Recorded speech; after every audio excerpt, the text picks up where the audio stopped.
Hello दोस्तों, स्वागत है आपका हमारे यूट्यूब चैनल फैटल स्टडी पर। आज हम यूपीएससी पैड 2025 के लिए इतिहास की 9वीं क्लास लेकर आए हैं, जिसमें हम पढ़ेंगे दिल्ली सल्तनत काल के बारे में, जो 1206 से 1526 ईस्वी तक है। इससे पहले हमने सिंधु घाटी सभ्यता, वैदिक संस्कृति, बौद्ध धर्म के अंतर्गत गौतम बुद्ध की जीवनी एवं शिक्षाएं, जैन धर्म के अंतर्गत महावीर की जीवनी एवं शिक्षाएं, मौर्य वंश के अंतर्गत सम्राट अशोक के बारे में, और गुप्त वंश के अंतर्गत समुद्रगुप्त और चंद्रगुप्त द्वितीय के बारे में, और हर्षवर्धन के बारे में, और राजपूत काल के बारे में। अगर आपने ये वीडियो नहीं देखी है तो पहले ये वीडियो देखें। और आज हम पढ़ेंगे दिल्ली सल्तनत काल के बारे में। दिल्ली सल्तनत काल 1206 से 1526 ईस्वी तक था। इसमें 5 वंशों का उदय हुआ, जिसमें गुलाम वंश 1206 से 1290 तक, खिलजी वंश 1290 से 1320 तक, तुगलक वंश 1320 से 1414 ईस्वी तक, सैयद वंश 1414 से 1451 तक, और लोधी वंश 1451 से 1526 तक। अब हम गुलाम वंश के बारे में देखें तो इसका समय काल 1206 से 1290 ईस्वी तक था, और इसके संस्थापक थे कुतुबुद्दीन ऐबक, और इसके अन्य शासक आराम शाह, इल्तुतमिश, रुकनुद्दीन फिरोज शाह, रजिया सुल्तान, मयूद्दीन बरम शाह, और अलाउद्दीन महसूद शाह, नासरुद्दीन महमूद, गयासुद्दीन बलबन, और मयाजुद्दीन कैकुबाद, और इसका अंतिम शासक था क्यूमर्स। गुलाम वंश में 3 राजवंशों का उदय हुआ, जिसमें कुतुबी राजवंश, जिसके संस्थापक थे कुतुबुद्दीन ऐबक, और इसका अन्य शासक थे आराम शाह। शमसी वंश, इसके संस्थापक थे इल्तुतमिश, और इसके अन्य शासक रुकनुद्दीन फिरोज शाह, रजिया सुल्तान, मयूद्दीन वारम शाह, और अलाउद्दीन महसूद शाह, और नासरुद्दीन महमूद। इसके बाद आया बलबनी वंश, और इसका संस्थापक था गयासुद्दीन बलबन, और इसके अन्य शासक थे मयूद्दीन कैकुबाद और क्यूमर्स। गुलाम वंश का अन्य नाम था इलवरी वंश या मामुलुक वंश।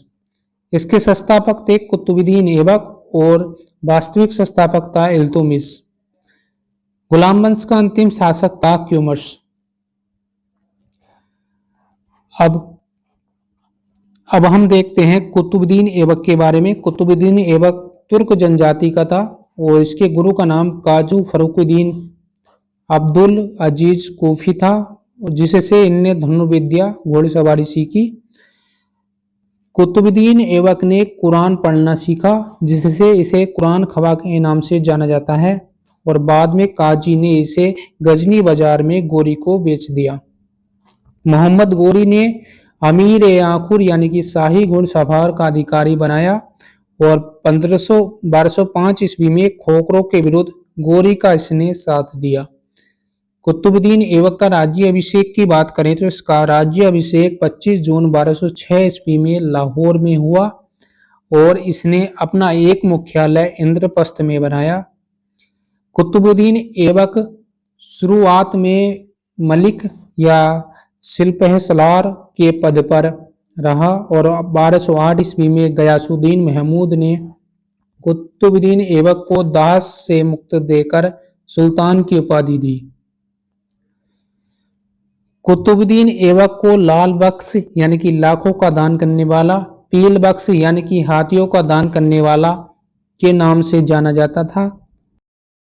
कुतुबुद्दीन ऐबक के निर्माण कार्य की बात करें तो इसने कुतुब मीनार की नींव रखी, और प्रथम मस्जिद बनाई कुब्बत उल इस्लाम मस्जिद, जो पृथ्वीराज तृतीय के किले राय पिथौरागढ़ के स्थान पर निर्मित की गई दिल्ली में, और अलाउद्दीन का झोपड़ा जो संस्कृत महाविद्यालय के स्थान पर अजमेर में बनाया गया।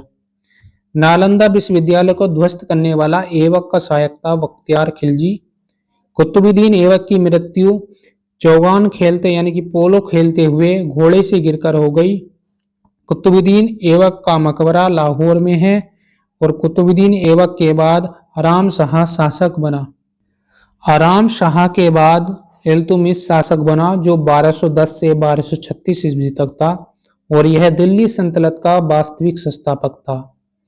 ये कुतुबुद्दीन का दास के रूप में दिल्ली में खरीदा गया। और कुतुबुद्दीन ऐबक ने इल्तुतमिश को सरजानदार यानी कि शाही अंगरक्षकों का सरदार और अमीर ए शिकार पद प्रदान किए। 1205 ईस्वी में दास्ता से मुक्त होकर बदायूं का गवर्नर बनाया और ऐबक ने अपनी पुत्री का विवाह इल्तुतमिश के साथ कर दिया। इसके कार्य की बात करें तो इसने कुतुब मीनार का पूर्ण निर्माण करवाया, एकता प्रथा व्यवस्था की शुरुआत की, सैनिक व गैर सैनिक अधिकारियों को नगद वेतन के बदले भूमि प्रदान की जाती थी एकता व्यवस्था के अंतर्गत। और इल्तुतमिश ने चांदी के सिक्कों को टका तथा तांबे के सिक्के जीतल को जारी किया तथा दिल्ली में टकसाला स्थापित की। सिक्कों पर शिव की नंदी व चौहान घुड़सवार के अंकित थे। इल्तुतमिश ने सर्वप्रथम शुद्ध अरबी सिक्के चलाए और इल्तुतमिश के समय काल में न्याय चाहने वाला व्यक्ति लाल कपड़े पहनता था। इल्तुतमिश प्रथम शासक था जिसने सुल्तान की उपाधि धारण की। और इल्तुतमिश ने तुर्क ए चिलगानी यानी कि 40 योग्य तुर्क सरदारों का दल का गठन किया जिसको समाप्त बलबन ने किया था। इल्तुतमिश ने अपनी राजधानी लाहौर से दिल्ली स्थानांतरित की। इल्तुतमिश के समय काल में मंगोल वंश का शासक चंगेज खां 1221 ईस्वी में भारत आया और इल्तुतमिश ने महल के सामने शेरों के गले में न्याय की घंटी लगवाई जिसे बजाकर न्याय मांगा जा सकता था। इल्तुतमिश ने अपने पुत्र नसरुद्दीन की कब्र पर सुल्तानगढ़ी मकबरे का निर्माण करवाया जो भारत का प्रथम मकबरा था। इल्तुतमिश ने गुंबद निर्माण का पिता कहा जाता है और इल्तुतमिश की मृत्यु 30 अप्रैल 1236 ईस्वी में हो गई। इल्तुतमिश ने रजिया को अपना उत्तराधिकारी घोषित कर दिया था और इल्तुतमिश के बाद रुकनुद्दीन फिरोज शाह दिल्ली का सुल्तान बना। वह एक अयोग्य शासक था जिससे उसका शासन कुछ माह तक ही चल सका। इसके बाद नवंबर 1936 में रजिया सुल्तान भारत की प्रथम मुस्लिम शासिका बनी। अब देखते हैं रजिया सुल्तान के बारे में जिसका समयकाल 1236 से 1240 ईस्वी तक था। रजिया ने सैनिक वेशभूषा धारण कर पर्दा प्रथा को छोड़कर पुरुष वेशभूषा यानी कि कोबा यानी कि कोट, कुल्हा यानी कि टोपी पहनकर दरबार में बैठती थी। रजिया ने जलालुद्दीन याकूत को अमीर ए आखुर अर्थात अस्मिसाला का प्रधान नियुक्त किया। भटिंडा के सूबेदार अल्तुनिया ने याकूत की हत्या कर दी और रजिया सुल्तान को कैद कर लिया। अल्तुनिया ने रजिया से शादी कर ली और इसी बीच इल्तुतमिश के पुत्र बारम शाह ने सत्ता हत्या ली। भटिंडा से दिल्ली आते समय अल्तुनिया व रजिया की हत्या कैथल नामक स्थान पर 13 अक्टूबर 1240 ईस्वी को कर दी गई। इसके बाद शासक बना बारम शाह जिसका समयकाल 1240 से 1242 ईस्वी तक था और यह नामात्र का ही शासक था। राज्य की वास्तविक शक्ति 40 गुलामों का दल करता था। 1241 में लाहौर पर मंगोलों ने आक्रमण कर दिया और 13 मई 1242 को बारम शाह की हत्या कर दी गई। अब इसके बाद शासक बना अलाउद्दीन महसूद शाह। यह रुकनुद्दीन फिरोज शाह का पुत्र था। 1245 ईस्वी में फिर से मंगोलों का आक्रमण हुआ। बलबन ने षड्यंत्र कर महसूद शाह को गद्दी से 10 जून 1246 को हटाकर कैद कर दिया। इसके बाद बना नासरुद्दीन महमूद जो 1246 से 1266 ईस्वी तक शासन करता है। यह शमसी वंश का अंतिम शासक था। इसके बाद बलबन ने बलबनी वंश की स्थापना की और बलबन ने अपनी पुत्री का विवाह नासरुद्दीन से किया और इसे उल्गू खां की उपाधि दी। अब इसके बाद आता है गयासुद्दीन बलबन 1266 से 1286 ईस्वी तक। यह इतवरी तुर्क जाति का था। ख्वाजा जलालुद्दीन ने बलबन को शिक्षा देकर 1233 में दिल्ली लाया और इल्तुतमिश ने उसे खरीद लिया, अपने दासों के दल में शामिल कर लिया। बलबन का वास्तविक नाम बहाउद्दीन था। बलबन के पद की बात करें तो अमीर ए शिकार रजिया सुल्तान के काल में था, अमीर ए आखूर बारम शाह के शासन काल में था, अमीर ए हाजिर अलाउद्दीन महसूद शाह के काल में था। अब गयासुद्दीन बलबन की बात की जाए तो यह अपने विरोधियों को समाप्त करने के लिए ने लोहे व रक्त की नीति अपनाई, जो खून के बदले खून थी। बलबन ने 40 दल के समूह को समाप्त कर दिया और उसने इल्तुतमिश के परिवार के सभी सदस्यों को मरवा दिया। बलबन ने स्वयं को निहायत एक खुदाई यानी कि ईश्वर का प्रतिनिधि तथा जिल्ले ए इलाही यानी कि ईश्वर की छाया बताया। बलबन ने पारसी नववर्ष पर नौराज उत्सव की शुरुआत की थी। सुल्तान की प्रतिष्ठा बढ़ाने के लिए फारसी परंपरा में सिजदा यानी कि घुटनों के बल बैठकर सुल्तान के सामने झुकना और पोवास जो पेट के बल लौटकर सुल्तान के पैरों को चूमना प्रथा शुरू की। गयासुद्दीन बलबन ने वित्त विभाग यानी कि दीवान ए विराजत से सैन्य विभाग को अलग कर एक नए सैन्य विभाग की स्थापना की, दीवान ए आरिज, इसका गठन किया और बलबन ने सदैव तत्पर सेना रखने की प्रथा शुरू की। गुप्तचर अधिकारी को बरीद कहा जाता था और प्रसिद्ध दरबारी कवि थे बलबन के अमीर खुसरो और अमीर हसन। इसके बाद हम क्यूमर्स के शासनकाल यानी कि 1290 ईस्वी तक रहा। क्यूमर्स गुलाम वंश का अंतिम शासक था। इसकी हत्या जलालुद्दीन फिरोज खिलजी ने की और खिलजी वंश की स्थापना की। अब देखते हैं खिलजी वंश के बारे में। खिलजी वंश का समयकाल 1290 से 1320 ईस्वी तक था और इसका संस्थापक जलालुद्दीन फिरोज खिलजी था। इसका समयकाल 1290 से 1296 ईस्वी तक था। जलालुद्दीन फिरोज खिलजी वंश का संस्थापक था और कैकुबाद द्वारा निर्मित किलो खरी महल का राज्यारोहण किया। यानी कि जलालुद्दीन फिरोज खिलजी का जो राज्याभिषेक हुआ वो किलो खरी महल में हुआ था। कैकुबाद ने फिरोज खिलजी को सहिस्ता खां की उपाधि दी। यह दिल्ली सल्तनत का पहला शासक था जिसने हिंदू जनता के प्रति उदारता दिखाई और इसकी हत्या अलाउद्दीन खिलजी ने की और अलाउद्दीन खिलजी इसका भतीजा था। अब देखते हैं अलाउद्दीन खिलजी के बारे में, जिसका समयकाल 1296 से 1316 ईस्वी तक था। अलाउद्दीन खिलजी का जन्म की बात करें तो इसका 1266 ईस्वी में जन्म हुआ। इसके पिता का नाम शिहाबुद्दीन खिलजी था और अलाउद्दीन खिलजी का विवाह जलालुद्दीन खिलजी की पुत्री के साथ हुआ। खिलजी ने इसे अमीर ए तुजुक पद प्रदान किया और 1292 ईस्वी में अलाउद्दीन खिलजी ने भिलसा पर आक्रमण कर अतुल धन इकट्ठा किया। 1294 ईस्वी में देवगिरी पर आक्रमण किया और जलालुद्दीन से धन छिपाकर एकत्र कर लिया। अलाउद्दीन खिलजी को सुल्तान बनने की इच्छा प्रबल उठी और 13 जुलाई 1296 ईस्वी को धोखे से जलालुद्दीन की हत्या कर दी। अलाउद्दीन खिलजी 21 अक्टूबर 1296 को कड़ा के मानकपुर में सुल्तान घोषित कर दिया गया और बलबन के लाल महल में राज्याभिषेक कराया गया। अलाउद्दीन खिलजी का महान सेनापति मलिक काफूर को गुजरात विजय के दौरान नुसरत खां द्वारा 1000 दिनार में खरीदा, इसलिए इसे 1000 दिनारी कहा जाता था। अलाउद्दीन खिलजी दक्षिण भारत पर विजय प्राप्त करने वाला प्रथम सुल्तान था और इस अभियान का नेतृत्व मलिक काफूर ने किया। तेलंगाना अभियान में वहां के शासक रुद्रदेव द्वितीय ने मलिक काफूर को कोहिनूर हीरा भेंट किया, जिसे उसने अलाउद्दीन खिलजी को दे दिया था।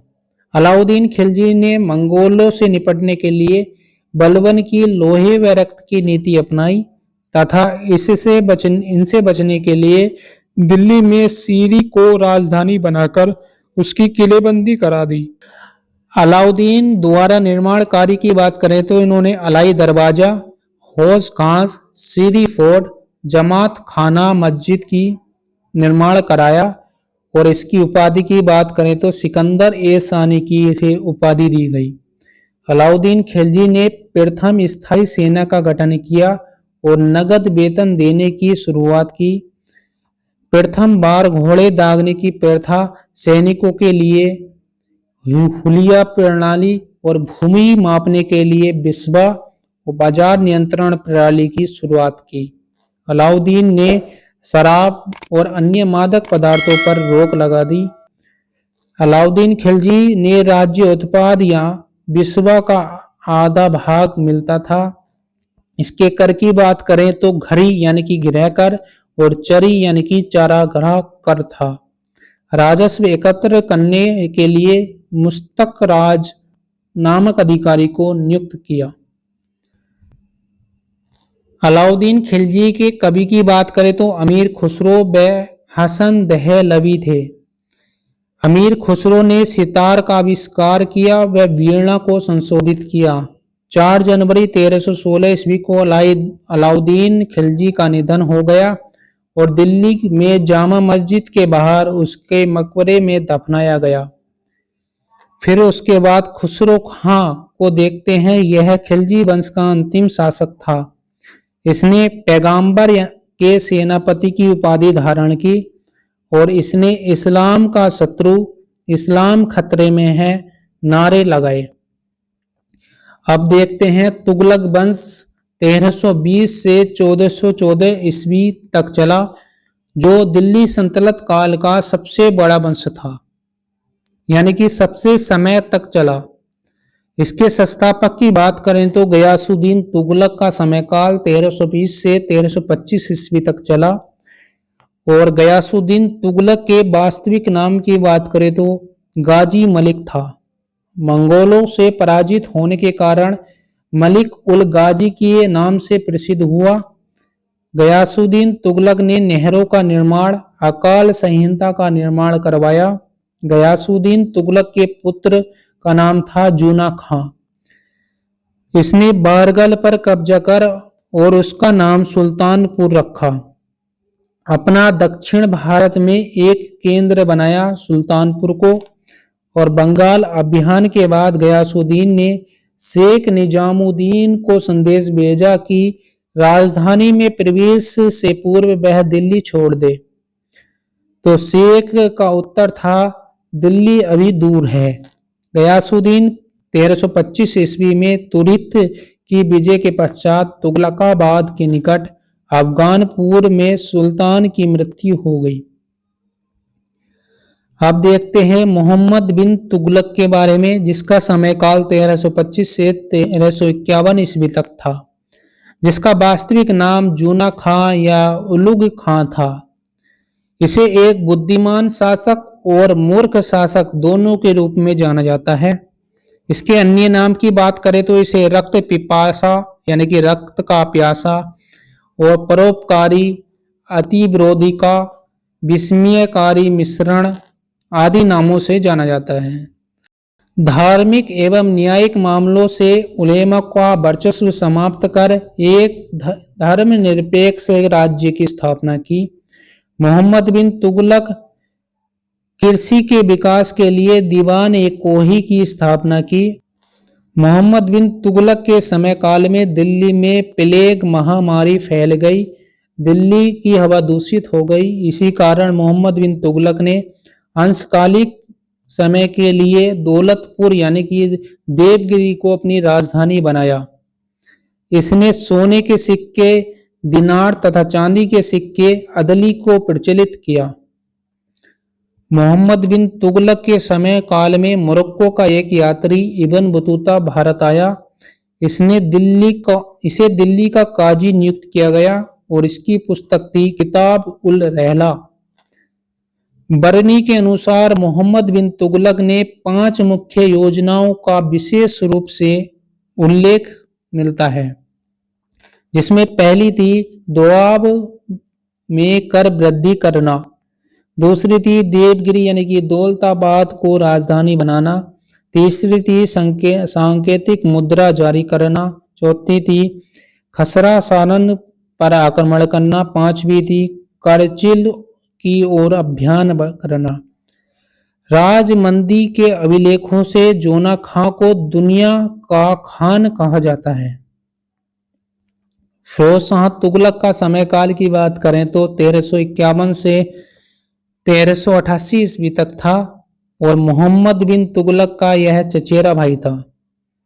इसका राज्य अभिषेक 1351 में ठट्टा के पास हुआ और फिरोज शाह तुगलक ब्राह्मणों पर जजिया कर लगाने वाला पहला सुल्तान बना था। फिरोज शाह तुगलक के समय काल में 4 कर लगाए गए, जिसमें खाराज भूमि कर था, जाकात मुस्लिमों से वसूला जाता था, जजिया गैर मुस्लिमों से वसूला जाता था और खुगास युद्ध में लूटे गए माल से वसूला जाता था। फिरोज शाह तुगलक ने सिंचाई की सुविधा के लिए सिंचाई कर यानी कि हक ए सर्व, जो उपज का 10वां भाग लगाया जाता था। इसने प्रमुख 5 नहरों का निर्माण करवाया।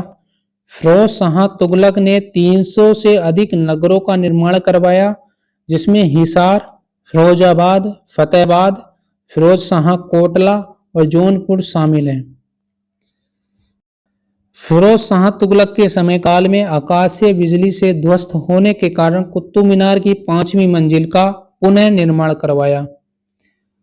मेरठ और टोपरा से अशोक के स्तंभ अभिलेखों को दिल्ली लाया गया। फिरोज शाह तुगलक ने दासों के लिए दीवान ए बदगान की स्थापना की थी। इसने निर्धन महिलाओं एवं बच्चों की आर्थिक सहायता के लिए दीवान ए खैरात नामक दान विभाग की स्थापना की। फिरोज शाह तुगलक ने निर्धन वर्ग के निःशुल्क चिकित्सा हेतु खैराती अस्पताल यानी कि दारुल सफा की स्थापना की। फिरोज शाह तुगलक ने मैरिज ब्यूरो, लोक निर्माण विभाग तथा रोजगार विभाग की स्थापना की। फिरोज शाह तुगलक के दरबारी कवि की बात करें तो वह था बरनी और इसने अपनी पुस्तक तारीख ए फिरोज शाही तथा फतवा ए जहादरी नामक पुस्तक लिखी। फिरोज शाह तुगलक ने अधा यानी कि जीतल का आधा 50% और बिख यानी कि जीतल का 25% सिक्के जारी किए। इसने अनेकों मंदिरों को ध्वस्त कर दिया था। अब हम सैयद वंश के बारे में देखें तो सैयद वंश का समय काल 1414 से 1451 ईस्वी तक था और इसका संस्थापक था खिजर खां, जिसका समय काल 1414 से 1421 ईस्वी तक था। सल्तनत काल में शासन करने वाला पहला एकमात्र शिया वंश था। खिजर खां ने सुल्तान की उपाधि धारण नहीं की थी, बल्कि रैयत ए आला की उपाधि धारण की। इसने अपने सिक्कों पर तुगलक सुल्तानों के नाम उत्कीर्ण करवाए थे। मुबारक शाह ने रैयत ए आला की उपाधि न धारण करके फिर से सुल्तान की उपाधि धारण की। सैयद वंश का अंतिम शासक अलाउद्दीन शाह आलम था और मोहम्मद शाह का वास्तविक नाम मोहम्मद बिन फरीद था। अब देखते हैं लोदी वंश के बारे में, जो 1489 से 1526 ईस्वी तक चला और इसके संस्थापक थे बहलोल लोदी, जिनका समय काल 1451 से 1489 ईस्वी तक चला। भारत में प्रथम अफगान राज्य की स्थापना हुई और इस वंश की स्थापना बहलोल लोदी ने की। दिल्ली सल्तनत के सभी शासकों में सबसे ज्यादा शासन करने वाला व्यक्ति बहलोल लोदी था। इसने बहलोल नामक सिक्के जारी किए और सिंहासन पर न बैठकर यह दरबारियों के बीच बैठता था। इसने गाजी की उपाधि धारण की थी। इसके बाद आया सिकंदर लोदी, जिसका समय काल 1489 से 1517 ईस्वी तक था और इसका वास्तविक नाम था निजाम खां। सिकंदर लोदी ने 1504 ईस्वी में आगरा की नींव रखी और 1506 ईस्वी में इसे अपनी राजधानी बना लिया और भूमि मापन के लिए गज सिकंदरी पैमाना जारी किया। सिकंदर लोदी कुतुब मीनार ने कुतुब मीनार की मरम्मत करवाई थी। और सिकंदर लोदी गुलरुखी के उपनाम से फारसी में कविता लिखता था। गले की बीमारी के कारण 1517 ईस्वी में उसकी मृत्यु हो गई। अब सिकंदर लोदी के बाद इब्राहिम लोदी आया और जिसका समय काल 1517 से 1526 ईस्वी तक था। यह दिल्ली सल्तनत व लोदी वंश का अंतिम शासक था। इब्राहिम लोदी ने दिल्ली सल्तनत का प्रथम सुल्तान था जो रणभूमि में वीरगति को प्राप्त हुआ। पानीपत का प्रथम युद्ध इब्राहिम लोदी और बाबर के बीच 21 अप्रैल 1526 ईस्वी को हुआ था। अब देखते हैं अमीर खुसरो के बारे में। अमीर खुसरो का जन्म एटा के पटियाली गांव में हुआ और इसे उपाधि दी गई तूती ए हिंद अर्थात भारत का तोता। इन्होंने फारसी शैली में सबक ए हिंद का विकास किया और अमीर खुसरो ने कव्वाली गायन शैली का प्रारंभ किया तथा सितार व तबले का आविष्कार किया। ये निजामुद्दीन औलिया के शिष्य थे। दिल्ली सल्तनत काल के प्रमुख ग्रंथों की बात करें तो ताकीक ए हिंद की रचना करी अलबरूनी ने और हमीर काव्य की रचना की सारगधर ने, गीत गोविंद की रचना की जयदेव ने, अल्लाह खंड की रचना की जगनिक ने, विसल देव रासों की रचना की नरपति नलह ने और मृगावती की रचना की कुतुबन ने, पद्मावत की रचना की मलिक मोहम्मद जैसी ने, तारीख ए यामिनी की रचना की उत्बी ने, अमुक्त मूल्यात की रचना की कृष्णदेव राय ने, मित्ताक्षरा की रचना की विज्ञानेश्वर ने और विजयपाल रासो की रचना की नाथ सिंह ने, चंदावत की रचना की मुल्ला दाऊद ने, मधुमालती की रचना की मंझन ने। अब देख लेते हैं दिल्ली काल से संबंधित पूछे गए पिछली परीक्षाओं में प्रश्न, जिसमें पहला प्रश्न है दिल्ली सल्तनत का कौन सा सुल्तान लाल बख्श के नाम से जाना जाता है। ऑप्शन ए है इल्तुतमिश, ऑप्शन बी है बलबन, ऑप्शन सी है मोहम्मद बिन तुगलक और ऑप्शन डी है कुतुबुद्दीन ऐबक। और इस क्वेश्चन का सही आंसर है ऑप्शन डी कुतुबुद्दीन ऐबक। फिर अगला क्वेश्चन है निम्नलिखित में से किसने प्रसिद्ध कुतुब मीनार के निर्माण में योगदान नहीं दिया। ऑप्शन ए है कुतुबुद्दीन ऐबक, ऑप्शन बी है इल्तुतमिश, ऑप्शन सी है गयासुद्दीन तुगलक और ऑप्शन डी है फिरोज शाह तुगलक। और इसका सही आंसर है ऑप्शन सी गयासुद्दीन तुगलक। फिर अगला क्वेश्चन है दिल्ली का वह प्रथम सुल्तान कौन था जिसने नियमित सिक्के जारी किए तथा दिल्ली को अपने साम्राज्य की राजधानी घोषित किया। ऑप्शन ए है नासरुद्दीन महमूद, ऑप्शन बी है इल्तुतमिश, ऑप्शन सी है आराम शाह और ऑप्शन डी है बलबन। और इस क्वेश्चन का सही आंसर है ऑप्शन बी इल्तुतमिश। फिर अगला क्वेश्चन है सल्तनत के निम्नलिखित सुल्तानों में से किसने सर्वप्रथम अपनी राजधानी दिल्ली स्थानांतरित की। ऑप्शन ए है आराम शाह, ऑप्शन बी है बलबन, ऑप्शन सी है इल्तुतमिश, ऑप्शन डी है कुतुबुद्दीन ऐबक। और इस क्वेश्चन का सही आंसर है ऑप्शन सी इल्तुतमिश। चंगेज खां के अधीन मंगोलों ने भारत पर आक्रमण किया। ऑप्शन ए है बलबन के शासनकाल में, ऑप्शन बी है फिरोज शाह के शासनकाल में, ऑप्शन सी है इल्तुतमिश के शासनकाल में और ऑप्शन डी है मोहम्मद बिन तुगलक के शासनकाल में। तो इस क्वेश्चन का सही आंसर है ऑप्शन सी इल्तुतमिश के शासनकाल में। फिर अगला क्वेश्चन है चंगेज खां का मूल नाम था। ऑप्शन ए है खासुल खान, ऑप्शन बी है एसुगई, ऑप्शन सी है तमुचिन और ऑप्शन डी है ओगदी। इस क्वेश्चन का सही आंसर है ऑप्शन सी तेमुचिन।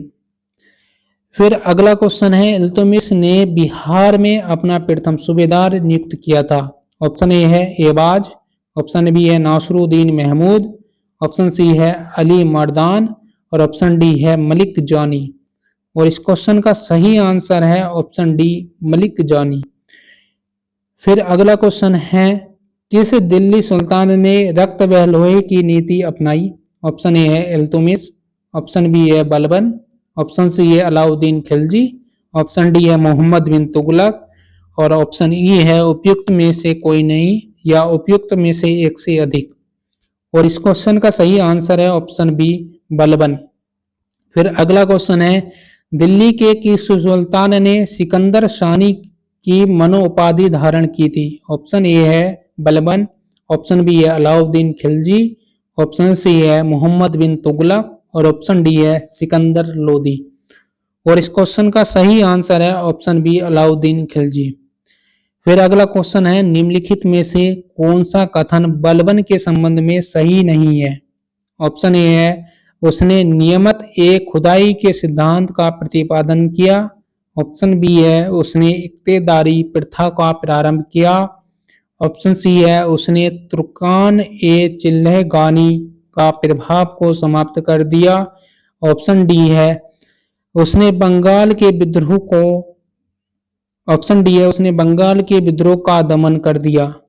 तो इस प्रकार इस क्वेश्चन का सही आंसर है ऑप्शन बी उसने इक्तेदारी प्रथा की व्यवस्था प्रारंभ की।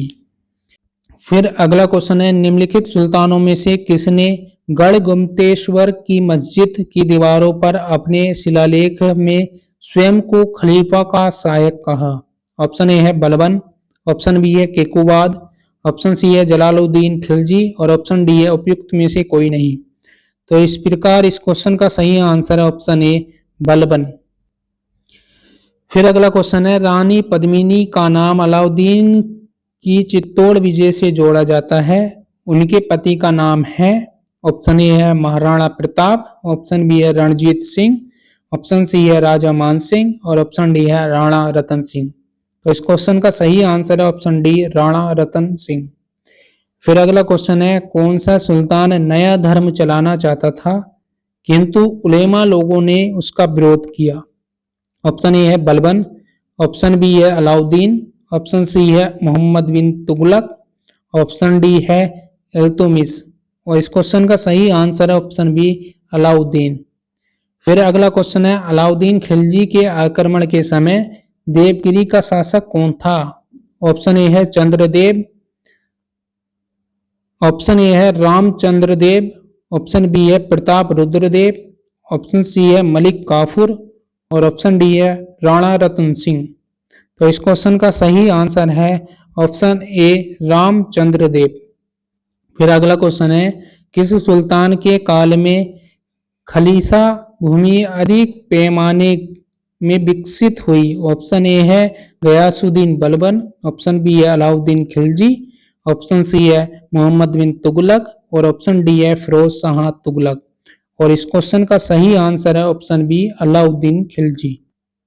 फिर अगला क्वेश्चन है कि सुल्तान ने जमीन में फसल की नपाई का आधा राजस्व के रूप में दावा किया?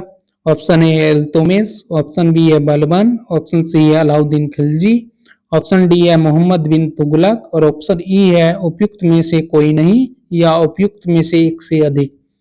तो इस क्वेश्चन का सही आंसर है ऑप्शन सी अलाउद्दीन खिलजी।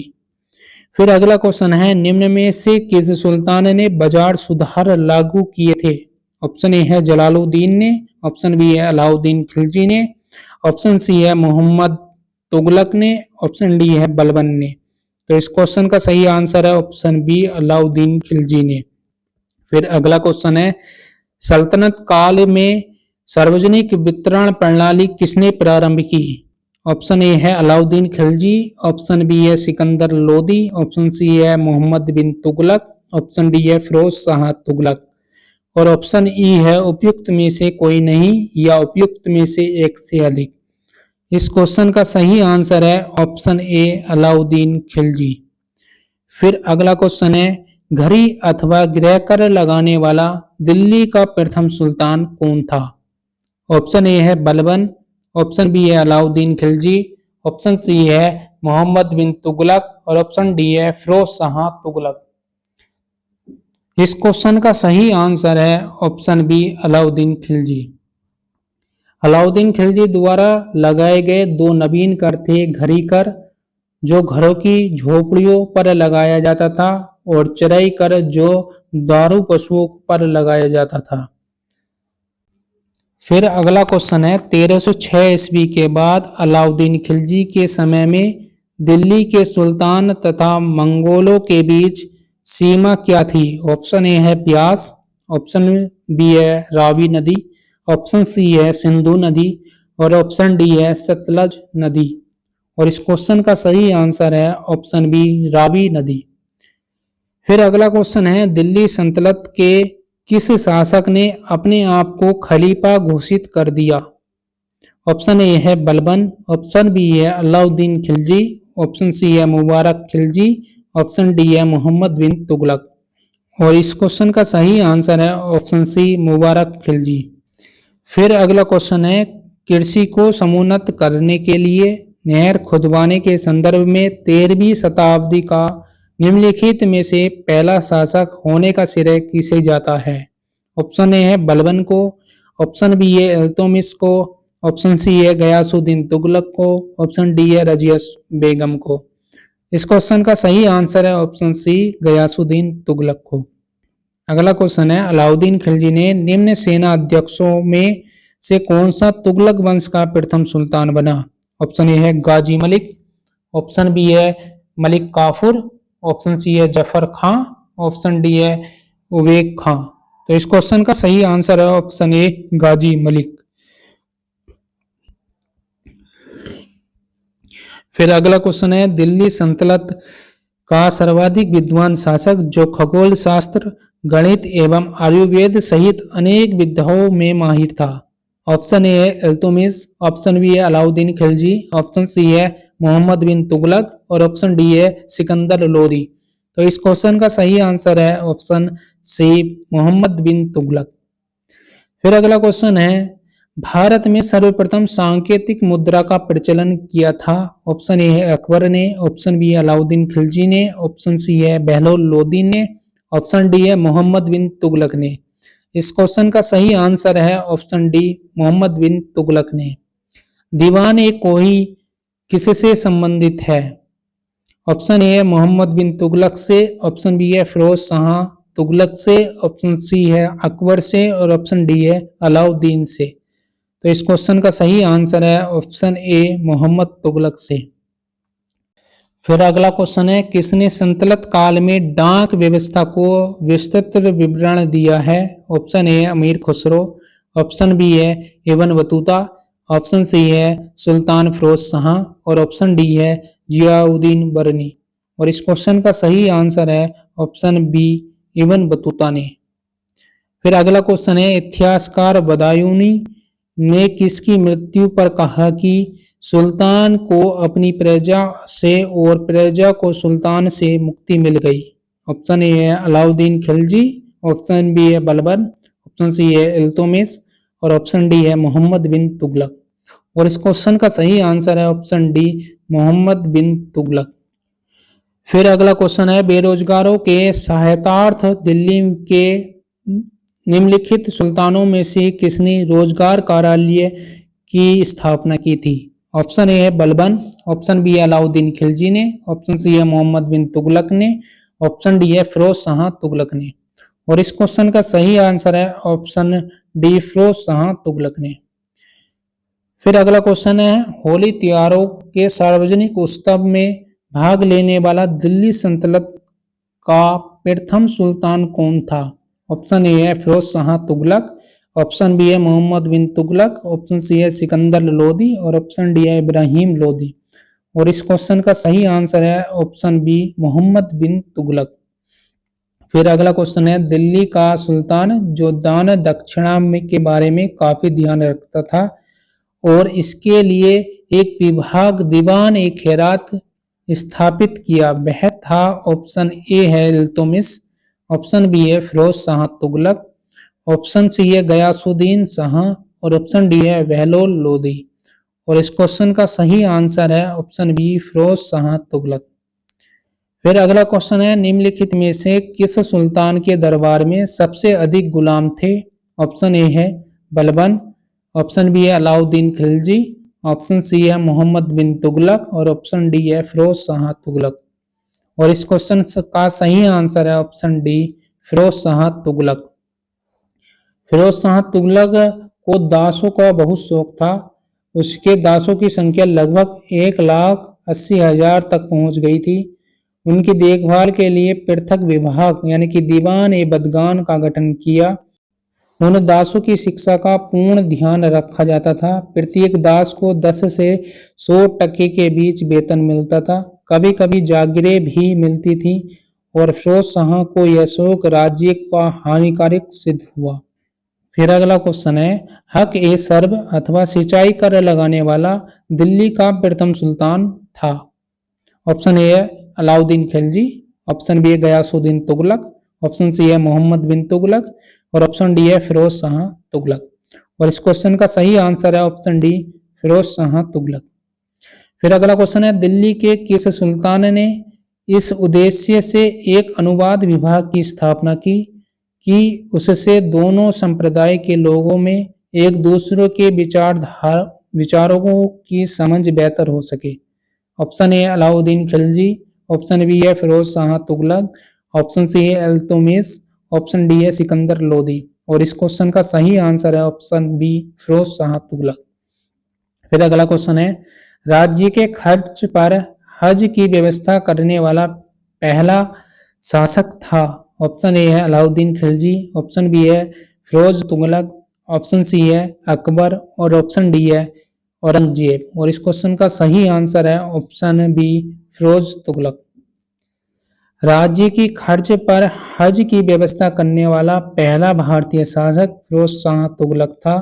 उसने दारुल सफा नामक एक खैराती अस्पताल की स्थापना भी की थी और उसमें कुशल हकीम रखे थे। फिर अगला क्वेश्चन है, निम्नलिखित संतलत शासकों में कौन अफगान मूल के थे। Option A Khilji, option B Tughlaq, option C Sayyid और ऑप्शन डी लोदी। और इस क्वेश्चन का सही आंसर है ऑप्शन डी लोदी। फिर अगला क्वेश्चन है, महाराणा सांगा ने इब्राहिम लोदी को किस युद्ध में परास्त किया। ऑप्शन ए है खतौली के, ऑप्शन बी है सारकपुर का युद्ध, ऑप्शन सी है सवाना का युद्ध, ऑप्शन डी है खनुआ का युद्ध। और इस क्वेश्चन का सही आंसर है ऑप्शन ए खतौली का युद्ध। फिर अगला क्वेश्चन है, निम्नलिखित में से कौन अन्न के ऊपर कर समाप्त करने के लिए जाना जाता है। ऑप्शन ए है अलाउद्दीन खिलजी, ऑप्शन बी है गयासुद्दीन तुगलक, ऑप्शन सी है फिरोज तुगलक और ऑप्शन डी है सिकंदर लोदी। और इस क्वेश्चन का सही आंसर है ऑप्शन डी सिकंदर लोदी। फिर अगला क्वेश्चन है, किस मध्ययुगीन सुल्तान को आगरा शहर की नींव डालने एवं उससे सल्तनत की राजधानी बनाने का श्रेय जाता है। ऑप्शन ए है इल्तुतमिश, ऑप्शन बी है मोहम्मद बिन तुगलक, ऑप्शन डी है फिरोज शाह तुगलक और ऑप्शन डी है सिकंदर लोदी। और इस क्वेश्चन का सही आंसर है ऑप्शन डी सिकंदर लोदी। फिर अगला क्वेश्चन है, निम्न में से गुल लिखी उपनाम से अपनी कविताओं की रचना की। ऑप्शन ए है Firoz Shah Tughlaq, option B Bahlol Lodi, option C है सिकंदर लोदी, ऑप्शन डी है इब्राहिम लोदी। और इस क्वेश्चन का सही आंसर है ऑप्शन सी सिकंदर लोदी। फिर अगला क्वेश्चन है, विजयनगर राज्य की स्थापना की थी। ऑप्शन ए है विजय राय ने, ऑप्शन बी है हरिहर सेकंड ने, ऑप्शन सी है हरिहर और बुक्का ने, ऑप्शन डी है बुक्का सेकंड ने। तो इस क्वेश्चन का सही आंसर है ऑप्शन सी हरिहर और बुक्का ने।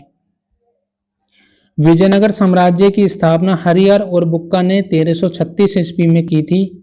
उनके पिता संगम के नाम से उनका वंश संगम वंश कहलाया और हरिहर और बुक्का कंपिली राज्य के मंत्री थे। फिर अगला क्वेश्चन है, विजयनगर के राजा कृष्णदेव राय ने गोलकुंडा का युद्ध किस राजा के साथ लड़ा। ऑप्शन ए है कुली कुतुब शाह, ऑप्शन बी है कुतुबुद्दीन ऐबक, ऑप्शन सी है इस्माइल आदिल खान और ऑप्शन डी है गजपति। इस क्वेश्चन का सही आंसर है ऑप्शन सी इस्माइल आदिल खान। फिर अगला क्वेश्चन है, कृष्णदेव राय ने किस नगर की स्थापना की थी। ऑप्शन ए है बहरगल, ऑप्शन बी है नागलपुर, ऑप्शन सी है उदयगिरी और ऑप्शन डी है चंद्रगिरी। तो इस क्वेश्चन का सही आंसर है ऑप्शन बी नागलपुर। फिर अगला क्वेश्चन है 1565 ईस्वी में कौन सा प्रसिद्ध युद्ध हुआ। ऑप्शन ए है पानीपत का प्रथम युद्ध, ऑप्शन बी है खनवा यानी कि खानवा का युद्ध, ऑप्शन सी है पानीपत का दूसरा युद्ध और ऑप्शन डी है तालीकोटा का युद्ध। और इस क्वेश्चन का सही आंसर है ऑप्शन डी तालीकोटा का युद्ध। 1565 ईस्वी में तालीकोटा के प्रसिद्ध युद्ध में बीजापुर, अहमदनगर, गोलकुंडा और बीदर के संयुक्त सेनाओं ने विजयनगर को पराजित कर, इस पर संयुक्त सेना केवल बरार शामिल नहीं था। फरिश्ता के अनुसार यह युद्ध तालीकोटा में लड़ा गया, किंतु युद्ध का वास्तविक क्षेत्र राक्षी एवं तगड़ी नामक दो ग्रामों के बीच स्थित था। तालीकोटा का युद्ध के समय विजयनगर के शासक सदाशिव राय का समयकाल जो था वो 1542 से 1570 ईस्वी तक था, किंतु वास्तविक शक्ति उसके मंत्री राम राय के हाथों में थी। राम राय एक योग्य शासक था। उसने बहमनी राज्य के मुस्लिम शासकों के मध्य फूट डालने का प्रयत्न किया, किंतु वह सफल नहीं हुआ। तालीकोटा के इस युद्ध में हुसैन निजाम शाह ने अपने हाथ से राम राय का वध कर दिया था। फिर अगला क्वेश्चन है मध्यकालीन भारत के संदर्भ में निम्नलिखित में से कौन सा आकार की दृष्टि से आरोही क्रम में अनुक्रम है। ऑप्शन ए है परगना, सरकार, सूबा, ऑप्शन बी है सरकार, परगना, सूबा, ऑप्शन सी है सूबा, सरकार, परगना, ऑप्शन डी है परगना, सूबा, सरकार। तो इस क्वेश्चन का सही आंसर है ऑप्शन ए परगना, सरकार, सूबा। फिर अगला क्वेश्चन है निम्नलिखित में से कौन एक युग में सम्मिलित नहीं है।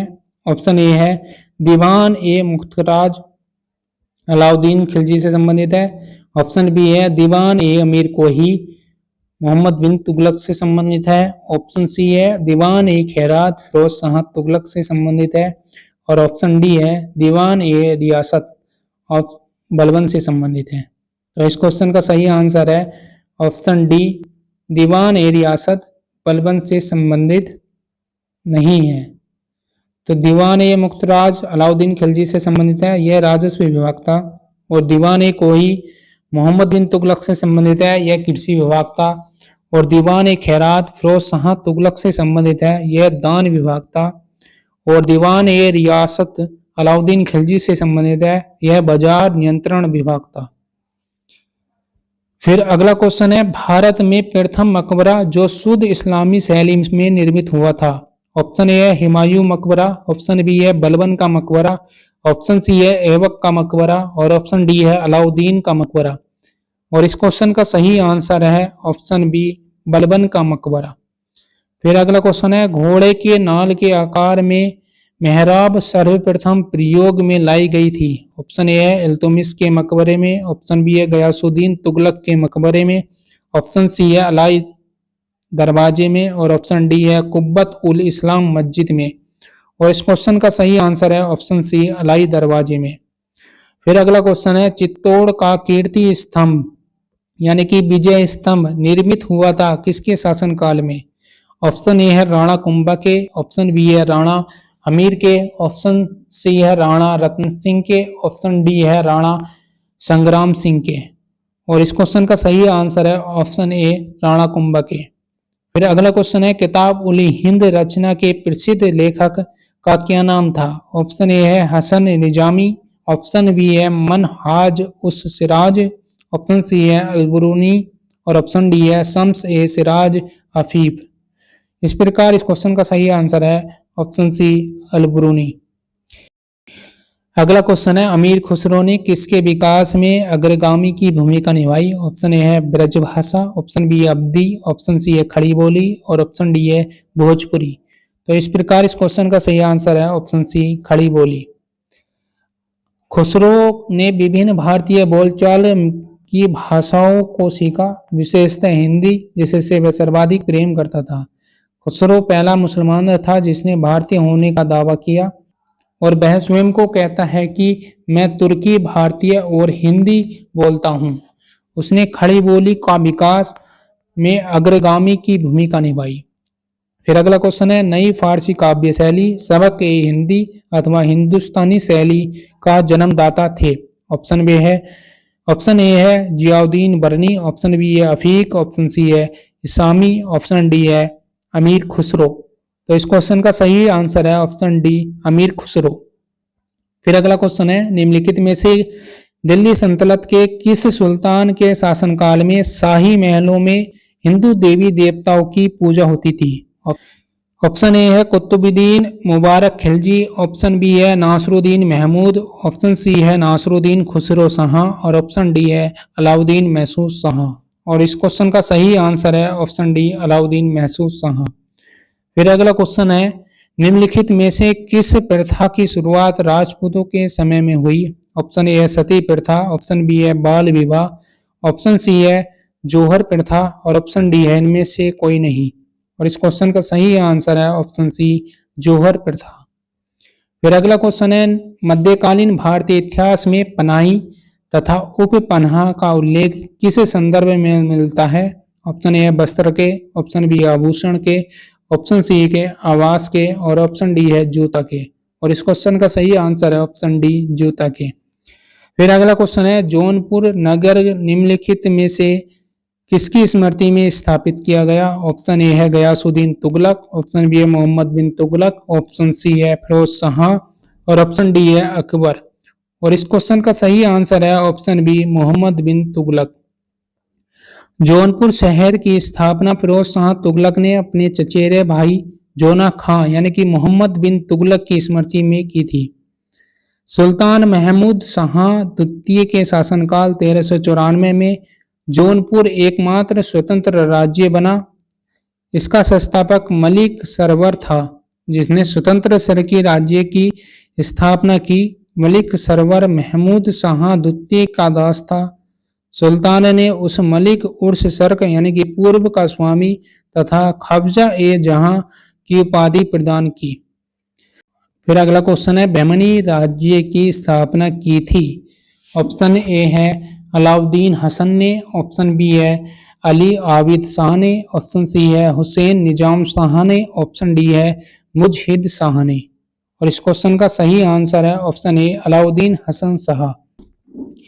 अब देख लेते हैं बहमनी राज्य से स्वतंत्र हुए राज्य, जिसमें पहला है बरार और इसमें इमाद शाही राजवंश बना और इसके संस्थापक थे फतेह उल्लाह इमाद शाह। फिर दूसरा है बीजापुर, इसमें आदिल शाही वंश की स्थापना हुई और इसके संस्थापक थे यूसुफ आदिल शाह। फिर अहमदनगर में निजाम शाही राजवंश की स्थापना हुई और इसके संस्थापक थे मलिक अहमद। फिर गोलकुंडा में कुतुब शाही राजवंश की स्थापना हुई और इसके संस्थापक थे कुली कुतुब शाह। फिर अगला यानी कि बीदर में जो राज्य बना उसे बीदरी शाही वंश कहा गया और इसके संस्थापक थे अमीर अली फरीद। इस प्रकार यह हमारी दिल्ली सल्तनत काल की वीडियो समाप्त होती है। और आपको यह वीडियो अच्छी लगी तो चैनल को सब्सक्राइब और वीडियो को लाइक व शेयर करें।